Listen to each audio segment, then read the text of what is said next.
Hello everyone, कैसे हो आप सब। होपफुली बहुत बढ़िया ही होंगे।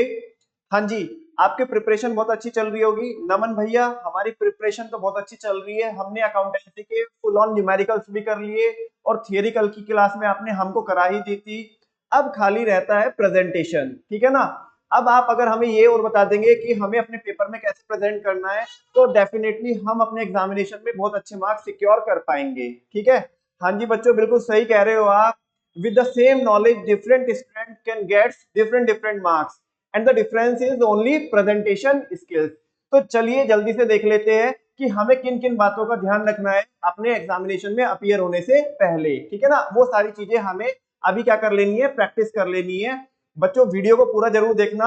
आपको ये वीडियो देखने के बाद कम से कम 10 से 15 मार्क्स आप क्या कर सकते हो, एक्स्ट्रा सिक्योर कर सकते हो। अगर आप 80 लाने वाले हो तो आप 90 टू 95 की रेंज में पहुंच जाओगे, ठीक है ना। चलो, अपने एक बच्चों 10 साल के करियर में मैंने बहुत सारे पॉइंट नोटिस किए हैं और हजारों कॉपियां चेक करने के बाद मैं आपको वो सारे पॉइंटर्स एक फ्रेमवर्क में डाल के दे रहा हूं, जिस फ्रेमवर्क का नाम है बच्चों C3H2 मॉडल। कौन सा मॉडल? C3H2 model. बच्चों इस मॉडल के दो पड़ाव हैं, एक कॉन्सेप्चुअल क्लैरिटी, क्यूमुलेटिव रिवीजन और कंसिस्टेंसी, ये एक पड़ाव हुआ।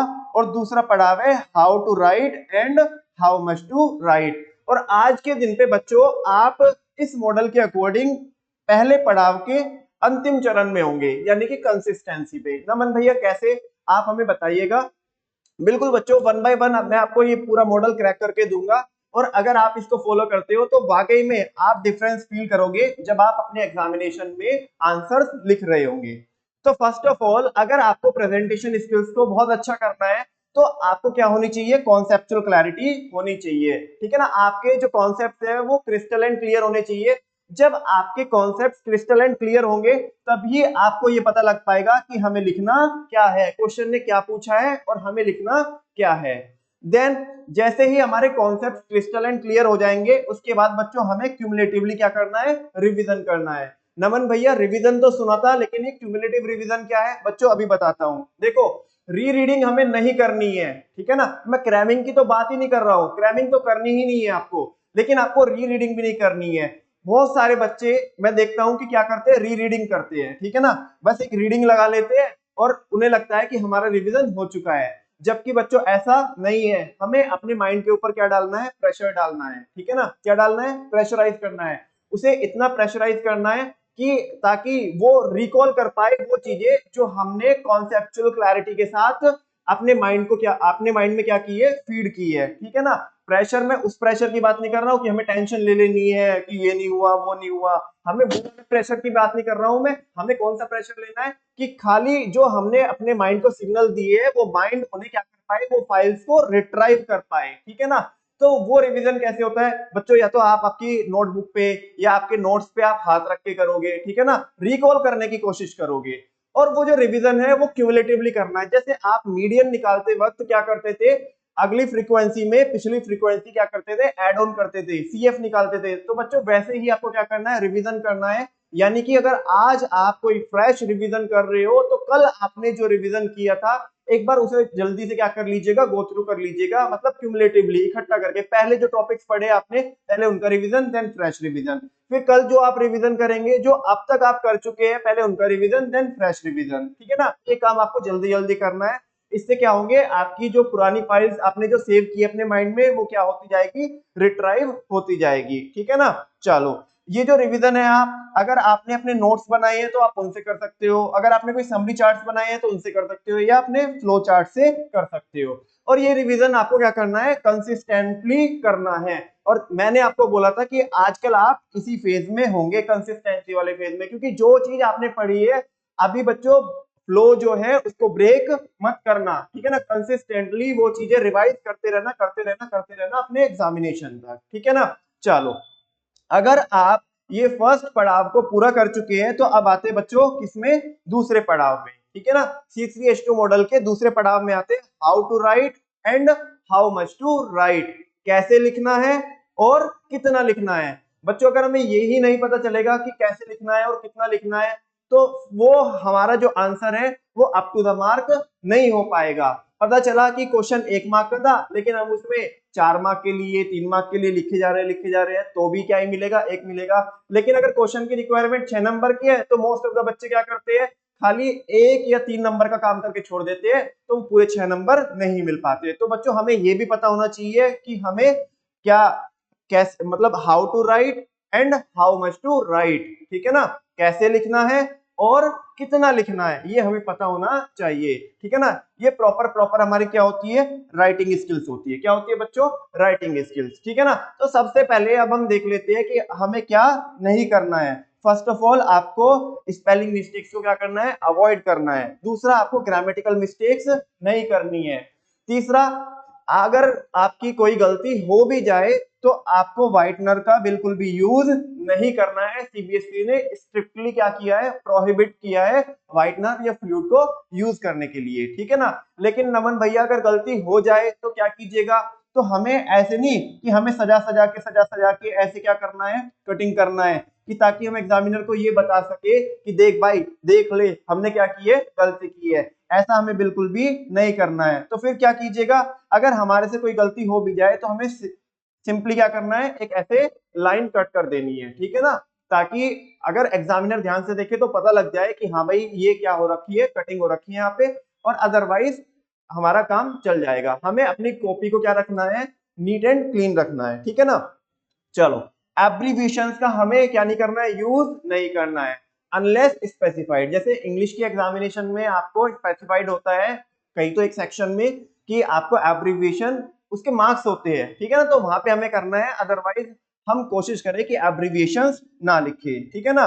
नेक्स्ट इज, वो कह रहे हैं कि अगर हमारा आंसर एक पेज पे क्या नहीं होता है, कंप्लीट नहीं होता है, तो हमें क्या कर देना है बच्चों, हमें जो है लास्ट वाली लाइन को क्या कर देना है, छोड़ देना है। बहुत सारे बच्चे एंड ही एंड तक यहाँ तक एंड ही एंड तक लास्ट तक लिखते रहते हैं, तो हमें वो बदतमीजी नहीं करनी है, ठीक है ना। हमें लास्ट में कुछ क्या कर देना है, एक दो लाइन छोड़ देनी है, ठीक है ना।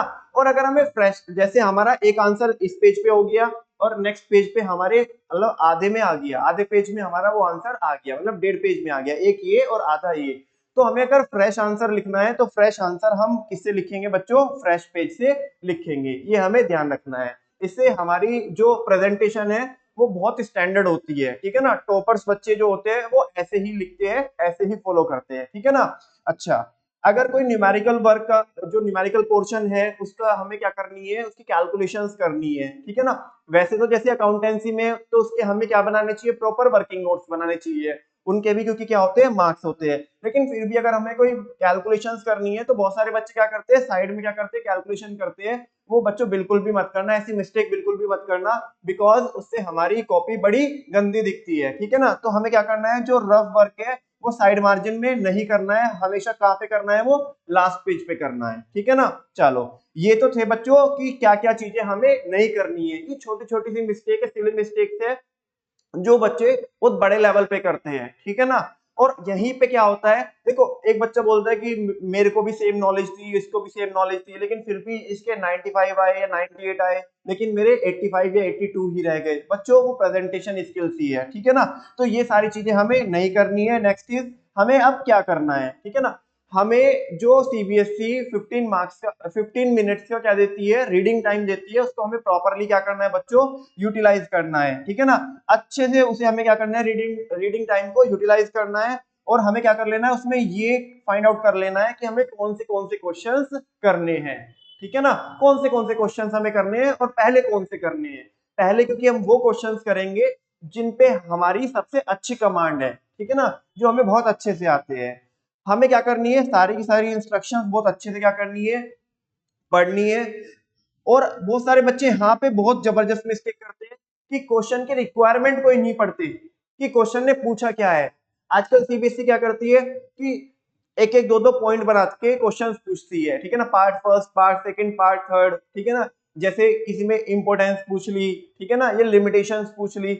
बच्चे क्या करते हैं, रिक्वायरमेंट ही नहीं पढ़ते हैं क्वेश्चंस की, और अपने मन से क्या करना चालू कर देते हैं, बस आधा पढ़ा आधा अधूरा पढ़ा और लिखना चालू। ये देखते ही नहीं है कि क्वेश्चन ने पूछा क्या है, और फिर बोलते हैं कि हमारे मार्क्स नहीं आए।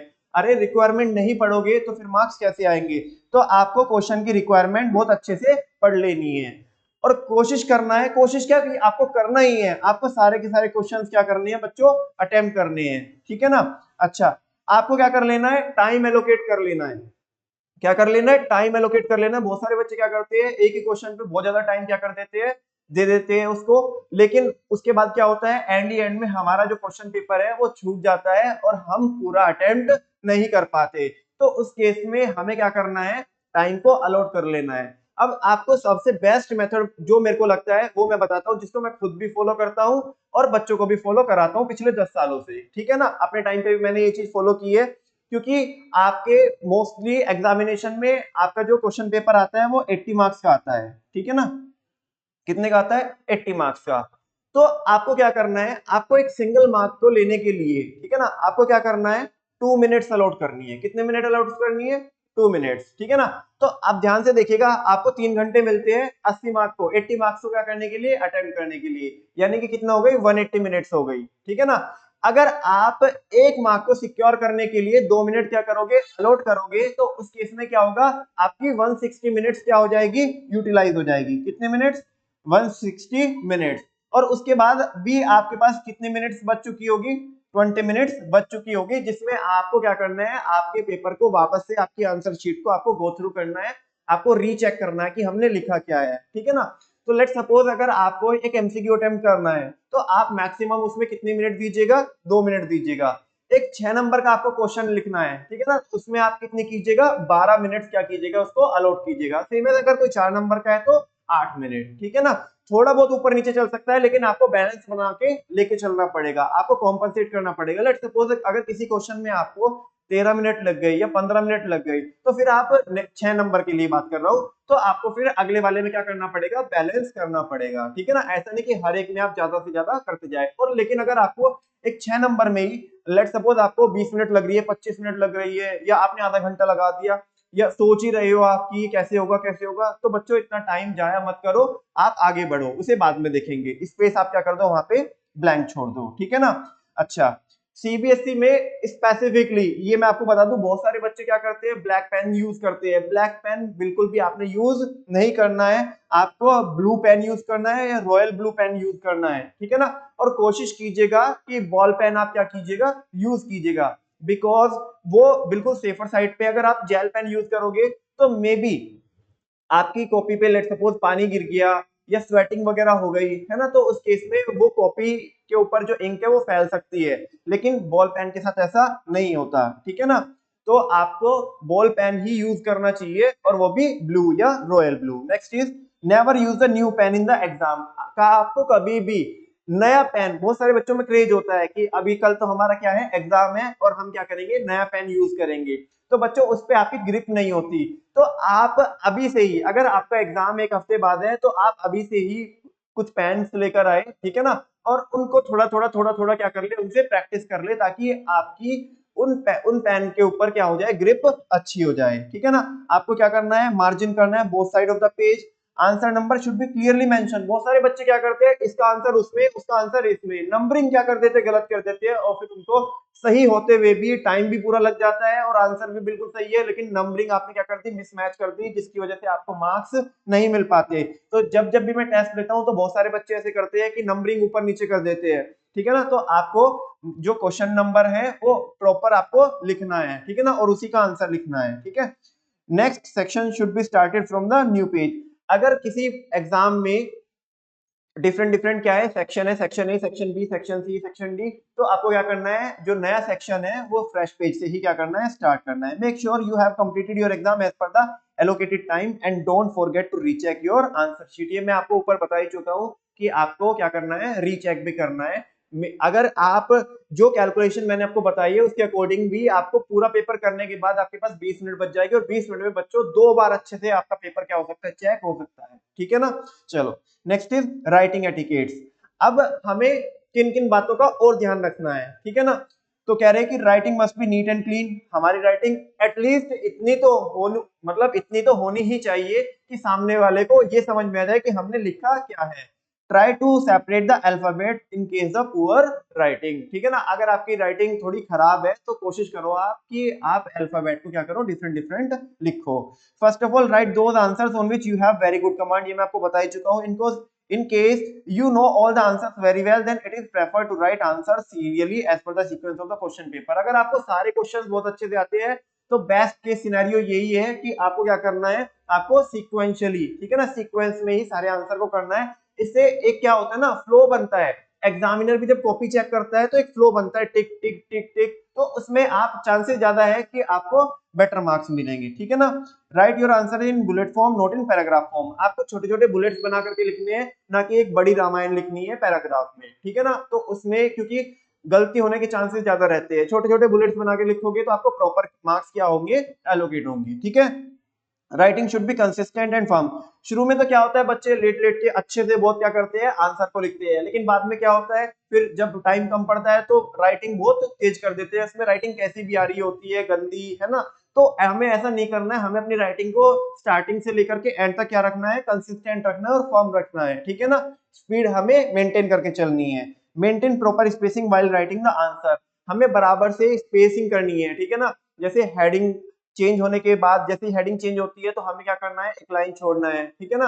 तो जैसे आंसर हम क्या कर रहे हैं, चेंज कर रहे हैं, तो उसके लिए मैंने आपको बताया कि फ्रेश पेज से ही हमें क्या करना है, आंसर लिखना है। तो हमें प्रॉपर स्पेस, ऐसे नहीं कि एक ही पेज पे हमने सारी क्या पका दी, खिचड़ी पका दी, तो वैसा हमें नहीं करना है। हाईलाइट द मेन वर्ड, जो कीवर्ड्स है आपके आंसर के उन्हें क्या कीजिएगा, आप हाईलाइट कीजिएगा by underlining the word through pencil, ये आप पेंसिल से कर सकते हो, ठीक है ना।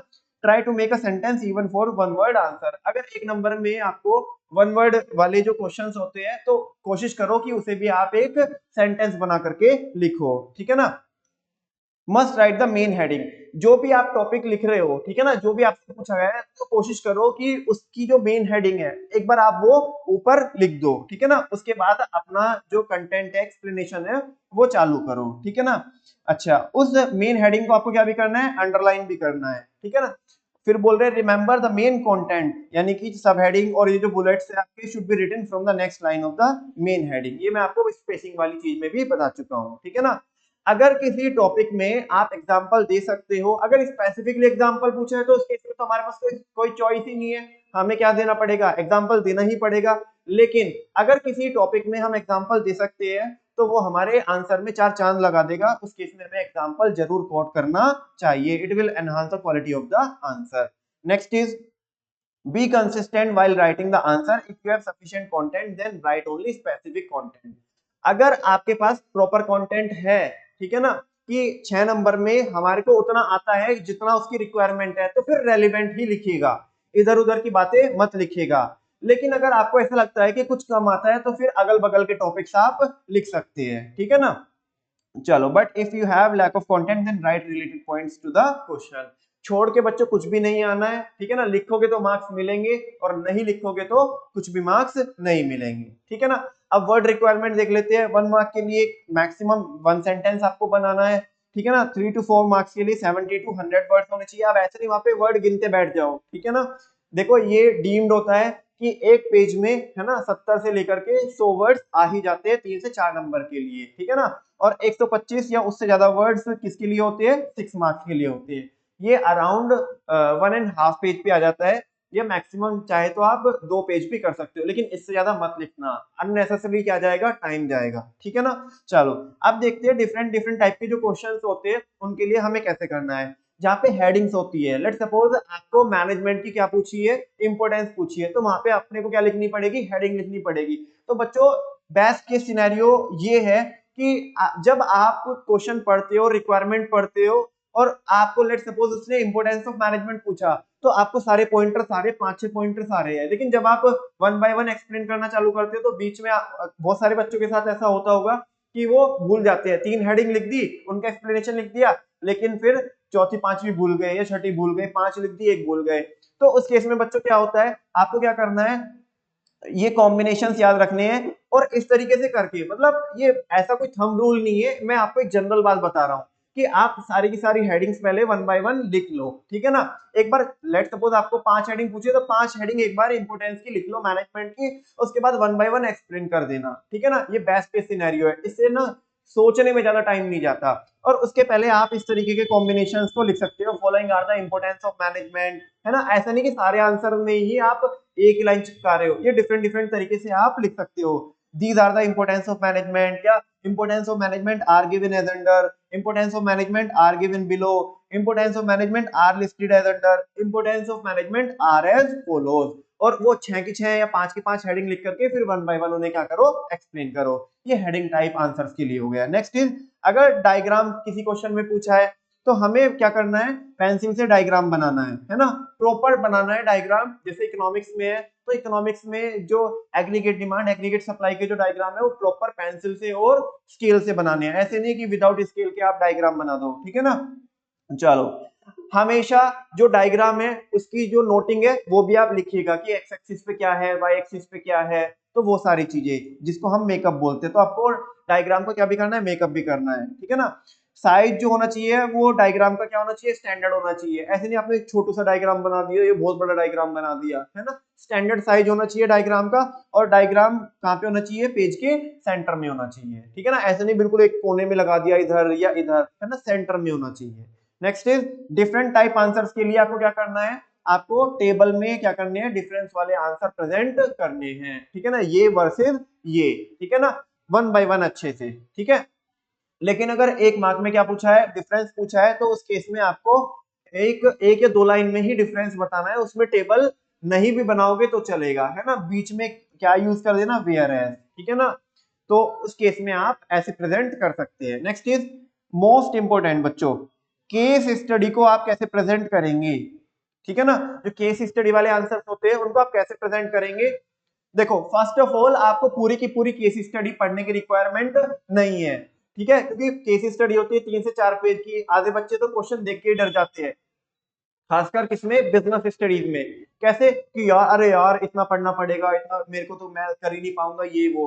बच्चों, वन बाय वन आपको क्रैक करना है। First of all you have to read the requirement of the question और केस स्टडी केयरफुली, कि वो क्वेश्चन ने पूछा क्या है, वो केस स्टडी में पूछा क्या है, ताकि आप ये आइडेंटिफाई कर पाओ कि चैप्टर कौन सा है और टॉपिक कौन सा है, ठीक है ना। जैसे ही आप क्या कर लोगे, रिक्वायरमेंट को पढ़ लोगे, उसके बाद पूरी केस स्टडी को क्या करो, कंप्लीटली पढ़ो, ठीक है ना। क्योंकि आप प्रॉपरली क्या कर सकते हो, अंडरलाइन कर सकते हो, ठीक है ना। और केस स्टडी का आंसर हमें 3 पार्ट में क्या करना होता है, प्रेजेंट करना होता है। फर्स्ट ऑफ ऑल हमें कॉन्सेप्ट लिखना होता है ना, जो कॉन्सेप्ट पूछा गया है वो लिखना होता है।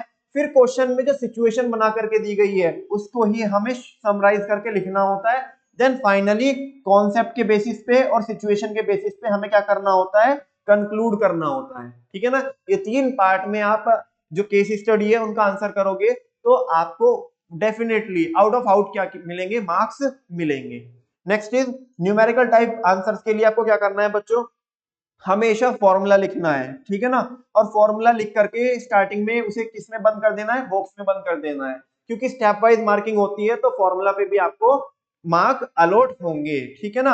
आपको कैलकुलेशन क्या करनी है, प्रॉपरली करनी है, प्रॉपर वर्किंग नोट्स बनाने हैं, अकाउंटेंसी में भी, इकोनॉमिक्स में भी, और बिजनेस स्टडीज में, जो फाइनेंशियल मैनेजमेंट में जो ईबीआईटी ईपीएस एनालिसिस वाले क्वेश्चंस होते हैं उनमें भी आपको प्रॉपर क्या बनाने हैं, वर्किंग नोट्स बनाने हैं, ठीक है ना। जैसे ही फाइनल आंसर आ जाए वो आपको अच्छे से किसमें लिखना है, बॉक्स में बंद करके लिखना है, ताकि वो अलग से ही हाईलाइट हो रहा हो कि भाई ये आंसर उसका आ रखा है।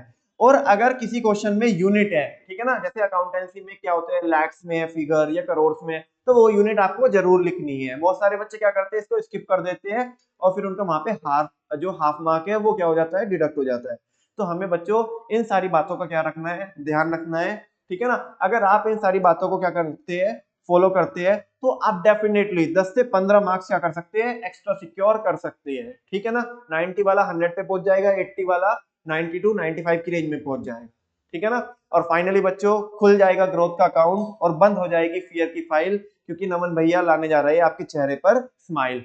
डेफिनेटली बच्चों आपने ये पूरी वीडियो देखी और आपको बहुत अच्छा लगा होगा, ऐसा मेरा मानना है। अगर आपको अच्छा लगा तो आप वीडियो को जरूर लाइक कीजिएगा, बाकी अपने दूसरे दोस्तों के साथ शेयर कीजिएगा, चैनल को सब्सक्राइब भी कीजिएगा, ताकि आने वाली वीडियो के आपको टाइमली अपडेट्स मिल जाए बिजनेस स्टडीज के लिए, अकाउंटेंसी के लिए और इकोनॉमिक्स के लिए। और अगर कोई भी आपको डाउट हो तो आप कमेंट सेक्शन में जरूर बताइएगा, डेफिनेटली वो डाउट मैं आपको पर्सनली क्या करूंगा, सॉल्व करूंगा, ठीक है ना, टाइम रहते हुए।